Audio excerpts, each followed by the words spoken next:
Studios. This hour of the Shaun Thompson Show is sponsored exclusively by DonleyAuctions.com. They need your guns. Sell for top dollar. DonleyAuctions.com. Portions of the following show may be pre-recorded.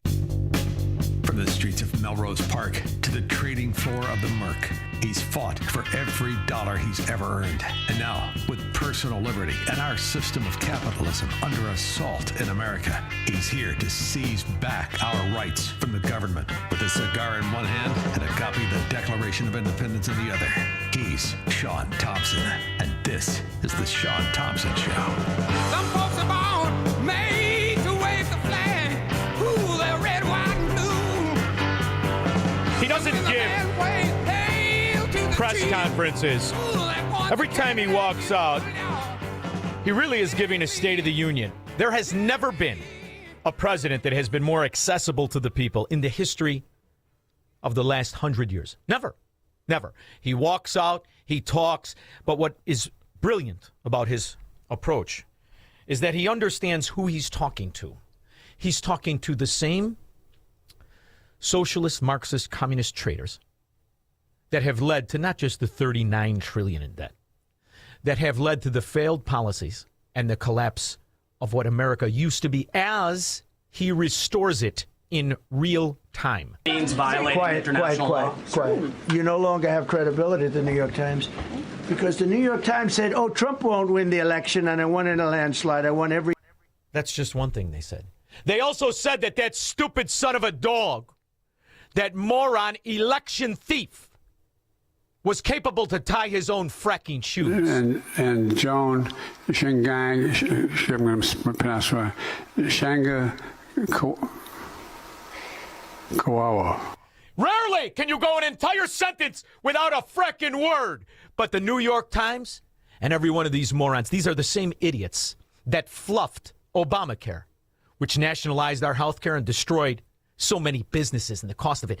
And you know what also bothered me all these years is watching these kids of these scum, whether it's Castro's whore daughter in Miami, whether it's Chavez's whore daughter in Miami, Maduro's whore daughter in Miami, or some of the real scum that have been calling for death to America for 47 years. He died like a dog. He died like a coward. He was whimpering, screaming, and crying. And frankly, I think it's something that should be brought out so that his followers and all of these young kids that want to leave various countries, including the United States, they should see how he died. But if you're related to the upper echelon of that theocracy that we are annihilating, has anybody from the media updated us on, what's his name, Ayatollah Asshat, Ayatollah scum, murdering scum pig, on his son? I thought he took over. What happened? Is he okay? Or is he dead? You're not going to get the information here. Any more than you got the information of this ISIS leader, terrorist, Iranian, IRG, whatever you want to call, this hate-monger cultist who wanted to kill America, then why are your ugly pig relatives living in L.A.? And when I say this to you, understand that they don't live in L.A. with that costume on that they make their women wear in Detroit and all the Islamo-Nazis that are destroying our little areas and practicing that Sharia bulldung, that made-up Aloha snack bar bulldung. In fact, when the Iranian upper echelon, when they send their women here, they live like they're Kardashians. G-Wagons and makeup and lipstick and whoring around. Well, the good news is at least two of these tramps are out of the country. Top story tonight, the niece of a slain Iranian general and her daughter arrested by ICE here in Los Angeles after their green cards were revoked. Secretary of State Marco Rubio says they voiced strong support for the Iranian regime.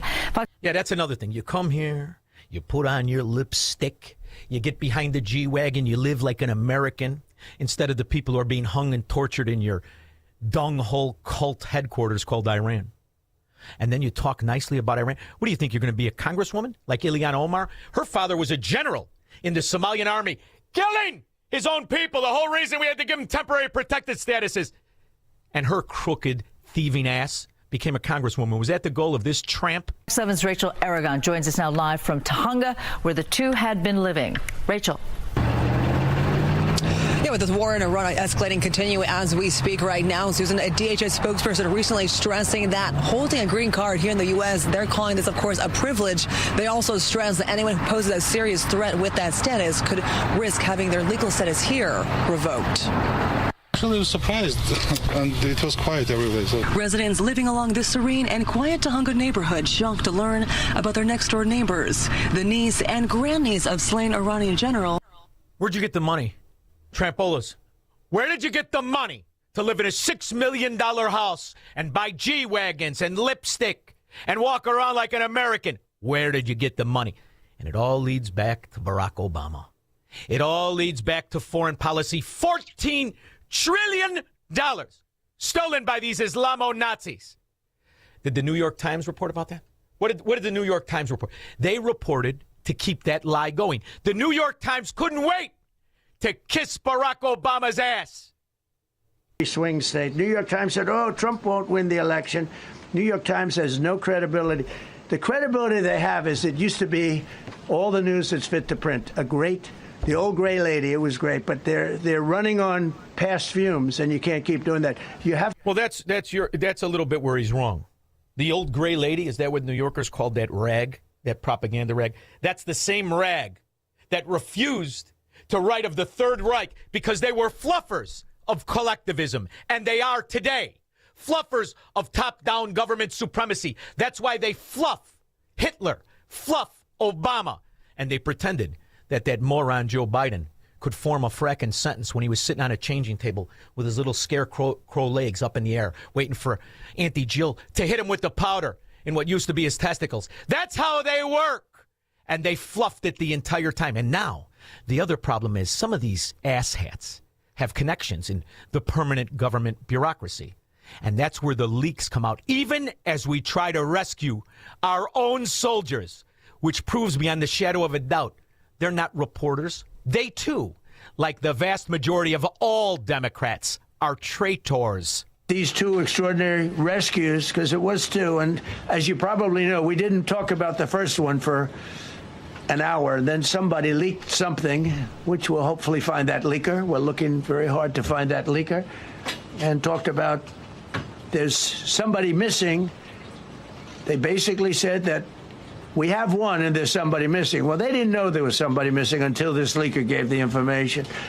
See, that's important. When he says they, he's talking about the Islamo-Nazi scum that not only murder and rape their own people, but have been chanting death to America for 50 years. See, those imbeciles that they are, that practice that religion of stupidity and intellectual retardation, they didn't know that they had one on the ground that they couldn't find. But they did after this simpleton traitor, pretending to be a reporter, leaked it to the world.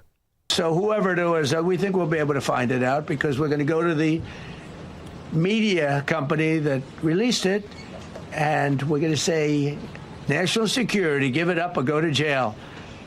Oh, you're being too kind, Big Donnie. Give him what he wants. He wants to fluff the cultists and the theocrats. Give him what he wants. It's time we start treating our traitors the way the beloved Islamo-Nazi in his frankincense and myrrh costume, walking around like it's the year 622, trying to sell me a camel with 3 humps. Here's what these morons do to what's called protesters, but it's anybody who doesn't kiss their ass to their fake religion. So just like a number of other innocent Iranians who've been executed by the Islamic regime in the last several days, this is all part of the Islamic regime's plan to try and scare Iranians into not rising up. Somebody get a clip of this to that Southside moron pretending to be the Pope. Hey, moron! Did you hear what's going on in Iran? Let alone Chicago. What is it, 19 shot in Chicago? Right by Dalton, where you grew up. Or 14. And you're going to lecture Trump and our military? It's another moron. We'll get to him later. And not going out. There's no actual evidence that these gentlemen were involved in anything like that. The Islamic regime is well known for forced confessions through torture. So it's more than likely that these two men were forced to confess under torture, and then because of that, they justified executing and hanging them. This is because the Islamic regime knows that its biggest enemy is the Iranian people. That's why back in January, January, they mass slaughtered over 45,000 people in 2 days alone. And President Trump has confirmed those numbers. Yo, Pope Leo! Hey, Leo! You want to talk about that, or you want to talk about the Nigerian Islamo-Nazis killing Christians during church? What do you want to talk about? Today at the Vatican, a commanding call for peace from Pope Leo. Thousands gathered in St. Peter's Square to hear it on what is celebrated as Christianity's most joyous day. Chris Livesay is in Rome with more. In his first Easter as pontiff, the first American pope called for peace amid an American war in Iran. Let's call for peace in Chicago. Call for peace in New York. You don't want to call for peace in Nigeria? You just want to be slam the Trump? This is what it's all about. Another Chicago Democrat. Proving that's and more poppycock on top of it. Here's what the real Easter message is to the world. We're going to get our guys wherever they are. We're going to win because that's what we do. You've been calling for death to Christianity, death to anybody who hasn't practiced that Islamo-Nazi, death to the Jews and death to Israel.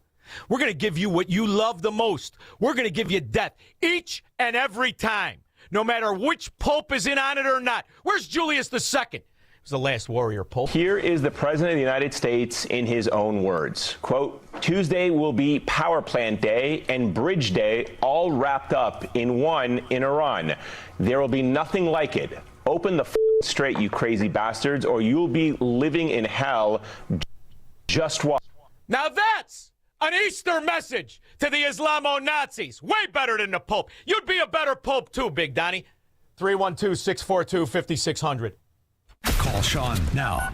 312-642-5600. You know what really keeps me up at night? It's the criminals feel more and more bold. They have no fear of any consequence.